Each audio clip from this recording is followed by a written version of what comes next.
We're going to do this in 2 steps, and to start with, it's going to be cooking these potatoes. So I've chopped them into smallish cubes like this. Just helps them to cook a bit quicker, and they're all peeled. That's 1.2 kilograms of potatoes that's gone in there. And I'm just making up some stock. You can use beef, vegetable, chicken, whatever you want. So pour that straight over your potatoes. And that is 700 millilitres. Now we're going to pop the lid down, and then we're going to get this pressure cooked. So I want to pressure cook this on high for 10 minutes, and we want a quick release. Make sure that your valve is on seal and press start. I always find it's better to cook these first because they're going to go on top. Once these are done, I can take them out, mash them, put them to one side, and then we can get on with the meat and vegetable filling. Once the potatoes are done, they'll still be sitting in that stock that we put in there. So I'm going to pour them in here, drain those off, and we're going to reserve that beef stock for later. I'm trying to be as careful as possible. We've added so much flavour by having that stock in there. When you do this, just be really careful because it's so hot. Keep it really simple. I'm going to add some butter, and then I'm also going to add some very indulgent cream and a little bit of salt, and just mash these up. They don't take much mashing. They are lovely and soft. Right, back to my pot now, and I'm going to put some spray oil in here, and that is on the sear and saute option. I'm going to start off by adding my bacon because we want to get this nicely cooked and a little bit crisp. Don't worry about the little bit of carrot that's gone in there. I'll be adding the carrot very shortly anyway. Pop that in as well. Also going to pop in the celery that we chopped up earlier. Now pour in the onion. It's all diced up nice and finely. Starting to smell really, really good. The next ingredient is going to be my beef. I'm just going to break this up as we're cooking it, and we want to get this so that it is slightly brown. It doesn't have to be fully cooked. We're not trying to do that here. We're just browning this off. Whilst the beef is cooking, we're going to season this up. So we want a teaspoon of salt, half a teaspoon of basil, half a teaspoon of paprika. We want 1 teaspoon of garlic granules or garlic powder, and then also a teaspoon of Italian dried mixed herbs. And then the last thing is a 1/4 teaspoon of ground black pepper. This is completely optional at this stage, but I'm going to pop in a glug splash. I haven't got a quantity for that. It's just a little bit of red wine. We had some open. I'm just going to let that cook down because we don't want the alcohol left in this dish, but it does add a depth of flavour. I've now turned off the sear and saute. I'm going to go in with frozen sweet corn and around 3/4 of a cup of this beef stock that we saved from earlier. Want to make sure that we've got enough liquid because we're actually going to pressure cook this to finish off the cooking. That's going to make sure that those carrots are lovely and tender, the fat is rendered down in the bacon, and we've got that meat fully cooked. All right, slide over to pressure cook. We're going to pop that on high. Again, we want a quick release like we had before, making sure the valve is sealed, and I'm going to go with 7 minutes on high. Whilst that comes to pressure, I thought we might as well grate our cheese. There is my cheese all ready to go. The mashed potato looks really good. Obviously it's darker in colour because I used that beef stock, but I have tasted this and I'm telling you it's absolutely delicious, full of flavour. Might have a little mouthful. Delicious. Pressure was released, and this is what we are now left with. So it's a little bit liquidy, which is what I was expecting. So you could put this onto sear and saute and thicken it up. Of course, you could add a little bit of corn flour, or you could just add some gravy granules. I think I'm going to go with some gravy granules because my son absolutely loves them. And it's a quick and easy way of just thickening that up. What I really love about pressure cooking here is that the carrots go really lovely and tender and soft, and it's so quick and easy. Now we just need to add the mash that we prepared earlier.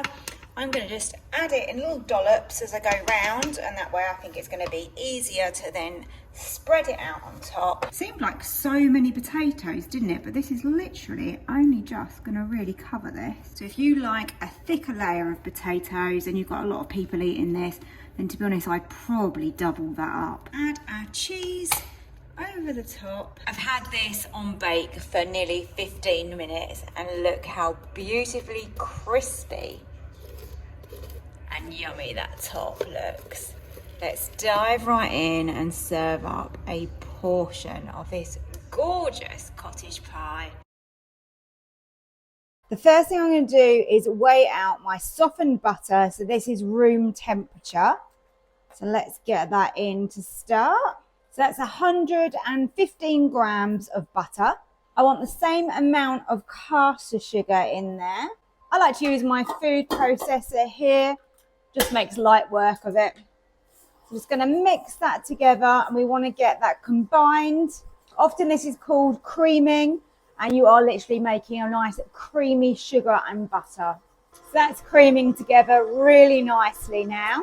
And into there, I just crack in 2 eggs, and we simply whisk again. To the cake batter here, we go in with some self-raising flour next, and you know, it's 115 grams again. I'm trying to keep this as simple as possible. Now my batter is fairly yellow in colour, which is only down to the eggs that I've used. That's all. They had a very orange yolk. So don't worry, if yours is paler, it's still fine. That's the only reason. And into here, I'm going to add some chocolate chips. That's my milk chocolate ones that have gone in. These are going to be lovely. And I'm also going to add in some white chocolate ones too. No real quantity to that, just whatever ratio you like. And all you have to do is just mix these in, and then we'll be ready to go and bake them. I'm using my Ninja silicone mold here, which is perfect to make some little mini muffins or cupcakes, whatever you like to call them. So now I've just got to try and get some batter into these. This is a recipe, a cake recipe that I have used for many, many years, and I normally bake in the oven. So this is going to be interesting to see how they come out when they go in the Ninja. And I thought these would be really nice for my son to take to school tomorrow and to share with some friends. I'm going to put these onto my rack, and then I'm going to lower those into the Ninja. I'm going to get these on to bake. Right, so I'm going to bake these on 180. I don't think they're going to take too long. So it's difficult to know with the Ninja because obviously you've got that smaller space. They're in silicone, which I don't normally use. Let's try 15 and then we can check them and see how we get on. They may take longer. They look pretty good, don't they? So keeping it real, they aren't the most perfect looking things ever, but I can tell you they taste really, really good. They're nice and moist. They've got that crisp top, which I've put on the bottom because they just sit much nicer that way. And yeah, you've got that sort of sticky, gooey, chocolatey bottom with those chocolate chips. To make the chicken jalfrezi, I'm going to start off with my chicken breasts. Now, I'm making this just for 2 of us tonight. It will be generous portions. They'll probably, be enough for 3 portions if we need it. I've got a lemon. This one, it has been hanging around a little while, so it's a little bit on the tough side, but it's going to do the job. So let's just try and give that a squeeze. So all I do now is get the chicken into my bowl. And I pour over my lemon juice. This really helps to tenderize the chicken as well. I'm going to go and wash my hands, get rid of this, and then I'm going to come back and we're going to season this up. So let's start with some ground turmeric, and I would like a teaspoon of this. The colour of this is amazing, isn't it? But it does stain everything, so be a little bit careful with your turmeric. Then I've got some ground coriander, and again I want a teaspoon. Another teaspoon of chili powder. It depends really how spicy you like this to how much you put in. I know with a Jalfrezi, a lot of people put in some fresh chilies. I just don't tend to buy fresh chilies or use them. But if you want to add those in and get some extra punch in here, then please do. Garam masala, I'm going to go with another teaspoon. Bit of a heap teaspoon on that one. And then lastly, some garlic. You can use fresh garlic in this or garlic granules. And I've got a good teaspoon there as well. Let's give that chicken a good mix in that lemon juice and all of those spices. Those spices are going to penetrate the meat and to give us maximum flavour and really nice chicken. I'm going to cover it with cling film, put it in the fridge and come back to that. Just to make this as simple as possible, I'm even going to prepare my liquids as well now. So I'm putting a vegetable stock cube in the bottom here. And then we're going to top that up with 125 millilitres of water. And then we just give that a little stir. I want around half a tin of tomatoes, and I'm using plum tomatoes here. You can use chopped tomatoes, it doesn't matter. And then lastly, I'm just going to top that up with 100 grams of passata. So put that to one side. We're also going to need an onion because a curry always needs an onion as a base. If you want to put fresh garlic in here as well, then definitely do that. I have got a clove here and I'm just going to keep this in slices. As always, I'm going to use my trusty Ninja tin for my rice, and I'm going to be using basmati rice, but we are going to flavour this. So we're going to make this into a pilau rice. So I'm on sear and saute, and this is how we're going to start off the pilau rice. In the bottom, I'm going to put some butter. You want around sort of either 2 tablespoons of, say, vegetable oil or 30 grams of butter, roughly. I'm probably using a little bit less here, but it depends whether you're worried about calories or flavour. And we're just going to gently fry off some onion. So I've got around 1/4 of an onion here, but you can definitely go as much as a whole onion in this. And to the onion, to help soften it, we're going to add a little sprinkle of salt. Now this is going to take probably around 10 minutes to become golden. Into there, I'm going to add my garlic. And I've just kind of crushed and peeled like 1 big clove there. But you can use as many as 2, 3, 4 even, if you really like your garlic. A couple of bay leaves, 6 cardamom pods, and around a teaspoon of cumin seeds. When I've made this before, I've used a cinnamon stick as well, and I forgot to buy it when I went shopping, so I'm leaving the cinnamon stick out. But please, if you've got a cinnamon stick, put one in because it's all going to give you extra flavour. I want 1/2 teaspoon of ground coriander. And pilau rice has always got that nice colour, which definitely comes from turmeric. So 1/2 teaspoon again of that. Turned off the sear and saute. We're not going to need that now. This is our flavour base, which is going to be ready to take on our rice. So you want to wash and drain your rice to get rid of the starch. And then you can add that in. And give that a good stir around in all of that gorgeous flavour. It smells really nice and we're not even cooking it at this stage. Let's begin with the base of our curry, which is going to be our onion. I've got this on sear and saute, just with a little tiny bit of spray oil. It doesn't really need too much. Just breaking up some of that onion as I go. I'm going to give this sort of 5 minutes or so, let that get a little bit of colour before I add in the garlic. Now I'm going to crush in my garlic. So let's scrape that in. Lovely. And then we can add our chicken. So that has been marinating in the fridge all day and it smells incredible. So I'm going to pour everything in, all the liquid, scrape out all those good spices.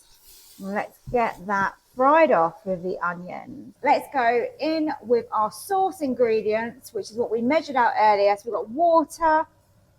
Actually, it wasn't water, sorry. It was stock, passata, and then those plum tomatoes. Here I've got my rack, and on my rack I have got my rice. And I have added to that my liquid. Look at the colour of that.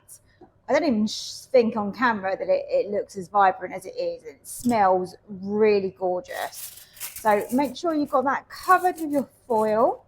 And then that is ready to lower over our curry.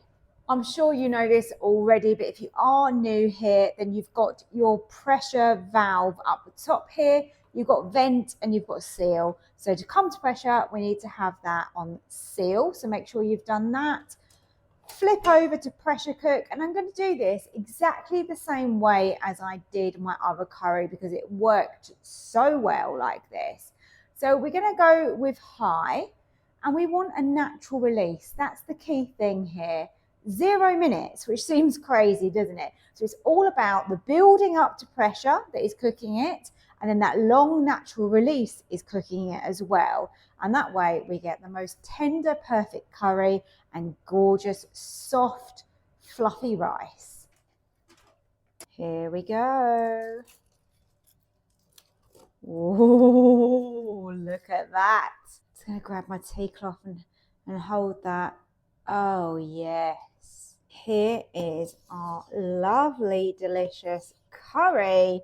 This looks great. Really happy with this. Here we are. This is my Jalfrezi, and then we've got a couple of portions of Pilau Rice.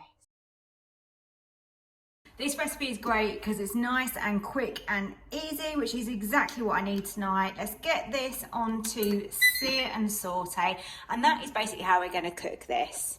It's no different from this being a pan on the hob, so this is great. Got this olive oil spray, or air fryer, there you go, air fryer spray. So I've got this on level 4 for now. I've got some beef mince here. I always use 5% fat beef mince, it just saves on a few calories. If you're cooking this for 4 people, this is 500 grams that you want to be putting in.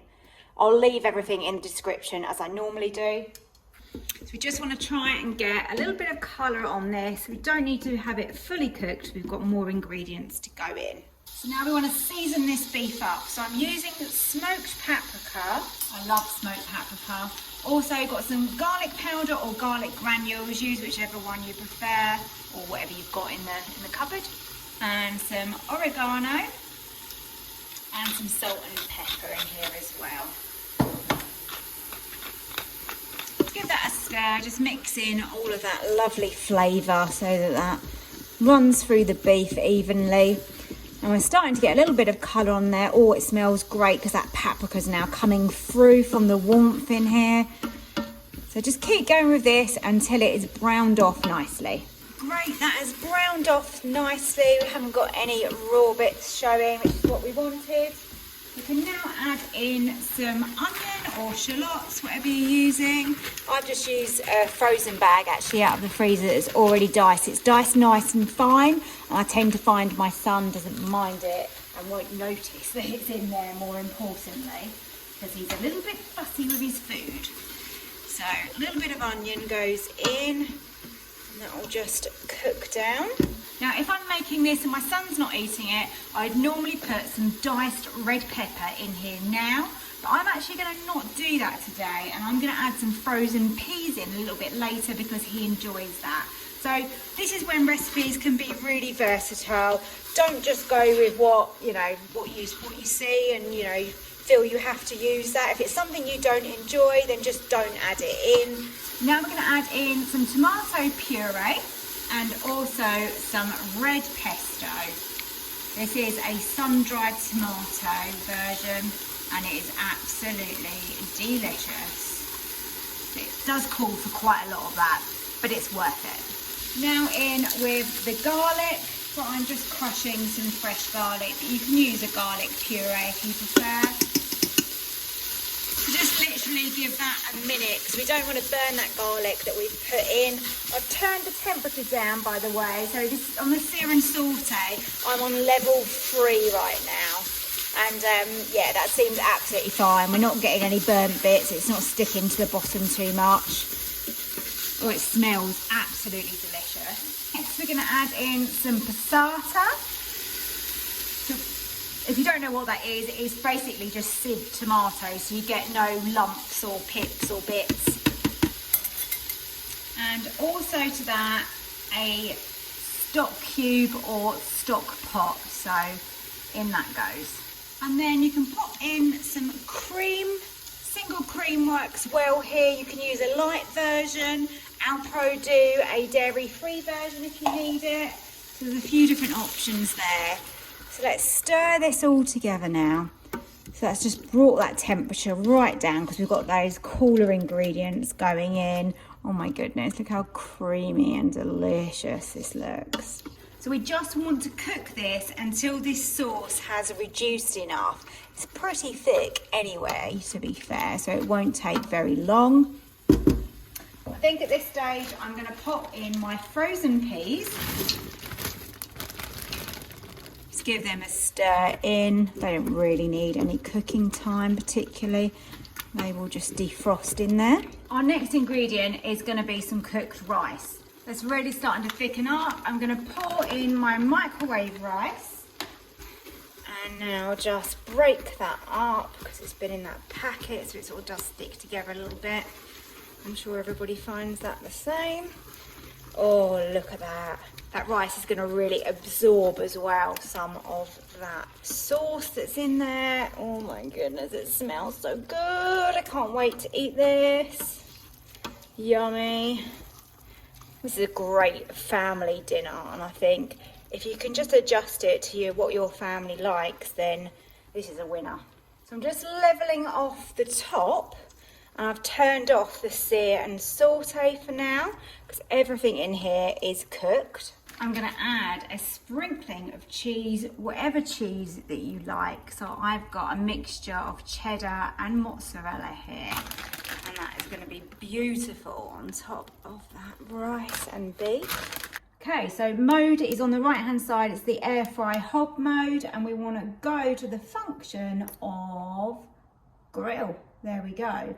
I've never used this before, I have to be totally honest. So I think it's not going to take very long. I'm going to go with 5 minutes and just see how we get on. I'm just going to keep an eye on this. It's had sort of 3.5 minutes. Let's just check. That looks plenty. That has worked really well. That grill is fast. This is such a great one-pot meal. Sear and saute, and then literally just grill it. I mean, it couldn't be any easier. I've got a little glass of wine there ready for my dinner.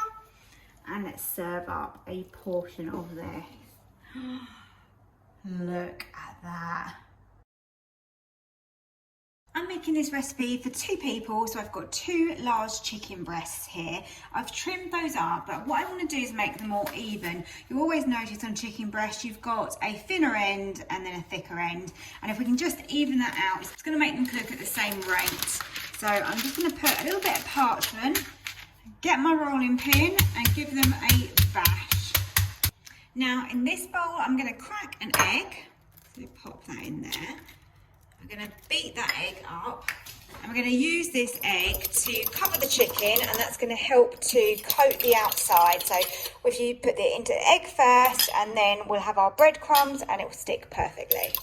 And then into my bowl I'm going to pop some breadcrumbs. You can whiz some up yourself or use some shop bought ones. These are lovely and crunchy, which is the texture that we're looking for. So the chicken will be lovely and soft, and we'll have a nice crispy outside. Into this I'm going to also grate some lovely Parmesan. So get some of that in there. I'm using the fine grater for this, and that's going to then help to distribute it evenly through those breadcrumbs. We just want a small amount. You probably notice I'm not actually weighing any of this. I'm just literally doing it by eye. You can kind of tell, can't you, how much you want. Give it a mix. And then we want to give this some good seasoning as well. So I'm going to pop in some black pepper. Black pepper gives a little bit of spice, and the parmesan is sort of sweet and nutty, which is lovely in this. Then some garlic powder, just to give a bit of a nice garlicky hum. And then the herb I want to use is some oregano. I think this just works really well, the fact that we're serving this with a tomato pasta. So I'm just going to show you one of these, really simple. So in the egg, and you just want to get that fully coated, and we can drain off any excess, so just make sure that you're turning it over in there. Oh, got a little bit of chicken that's loose. And then sort of drip like this so that you don't have too much egg on there, and then straight into those lovely seasoned breadcrumbs. You can then turn your chicken over, and you can kind of help it by sort of pushing it in. Make sure you've got a nice decent layer that's covering every bit of that chicken. And then we're going to air fry this. This is going to taste so good. So the prep time is really quick and easy. Look at that.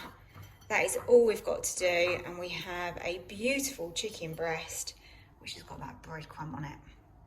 So as you know, I prepared the chicken earlier, so all I've got to do now is pop it into the air fryer.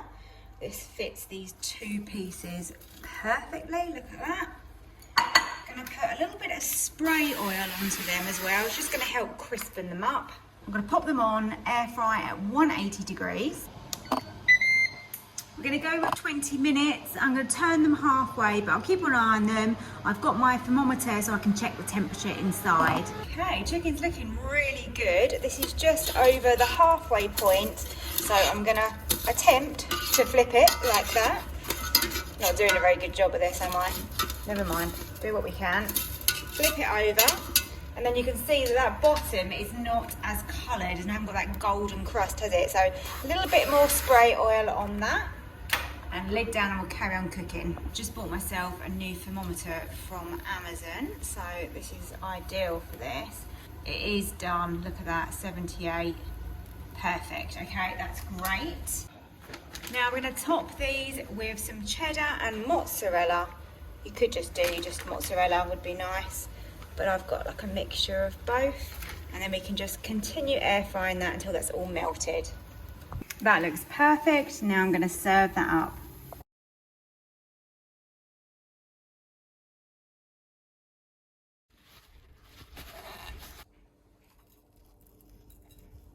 So with the pork, I've had this now at room temperature for around 40 minutes, and you really do want to do that. That's definitely going to help it start to cook.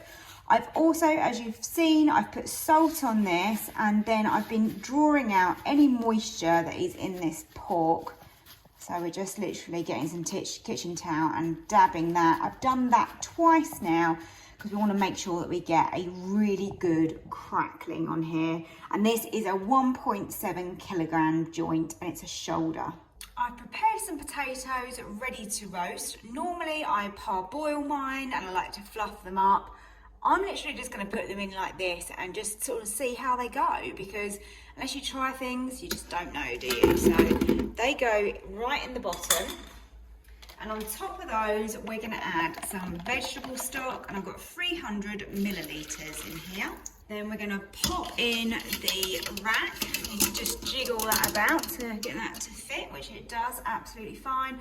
Don't worry about the lump there of stock. That's just going to dissolve once it gets cooking. And now this beautiful piece of pork is going to go and sit on the rack on top like this.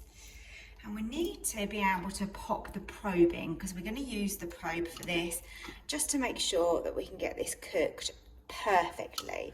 So right in the middle, as you can see, hopefully you can see what I'm doing. I'm going to pop it right in there. So we're going to get that middle temperature. I can always double check it with my own thermometer as well. So just tuck that inside. I'm not going to add anything to this. I'm keeping it really simple to show you a basic way of doing some roast pork.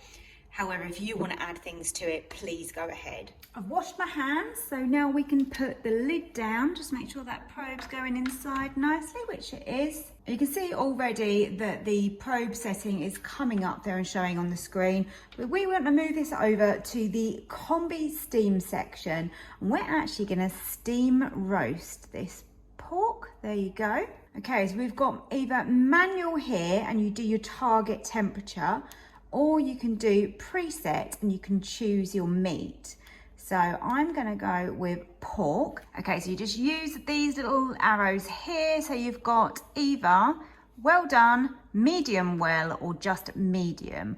I'm gonna opt for medium well on mine. And it literally is as simple as that when you use the preset. So we're gonna trust in this, we're gonna trust the probe, and let's start cooking it.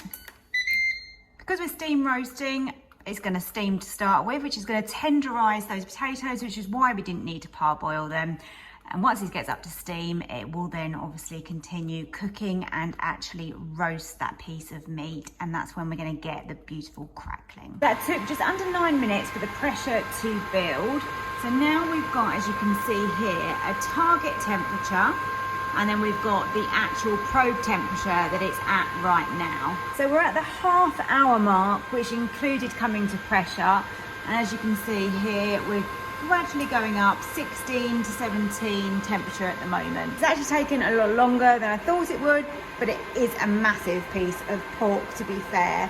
So we're an hour and a half in, and look, we are getting really close now. I've heard that some people do this on steam roast and then they air fry it at the end. I'm hoping that there's going to be no need to do that and I can just rest it and carve it. Okay, so we've come to an end finally. So we've been a good hour and a half. Oh my goodness, let me show you. Wow, is all I can say about that. Can you hear that? That is crispy. That crackling looks amazing. It's got its temperature in the middle. I'm going to check it with my own thermometer as well, just to make sure, and we're going to rest this. I don't feel like there's probably any need to air fry that because this is already gorgeous. I'm so pleased with how this pork has turned out. Look at that. And the crackling, of course, is super crispy and delicious. Took a bit of time, but literally no effort in the Ninja whatsoever. What an amazing roast this is gonna make. So let's get the roast potatoes out of the bottom of the pot. They don't look bad, you know, considering they've been cooked at the same time as the pork. I actually think they're gonna have more flavor and taste better than they actually look. Let's just load them up over there. There is some liquid still in the bottom of the pot, so they're not like totally crispy, but at the same time they do have that crispy top to them and a softer bottom, but definitely a convenient way of cooking them. I've got to show you my Yorkshire puddings. I know this is all about the pork, but I've got to show you anyway. Look at those beauties. Wow, they're really big. Now we've carved up the pork, I thought I'd show you how good the crackling is in the Ninja. Really bubbled up, super crispy, and exactly how it should be.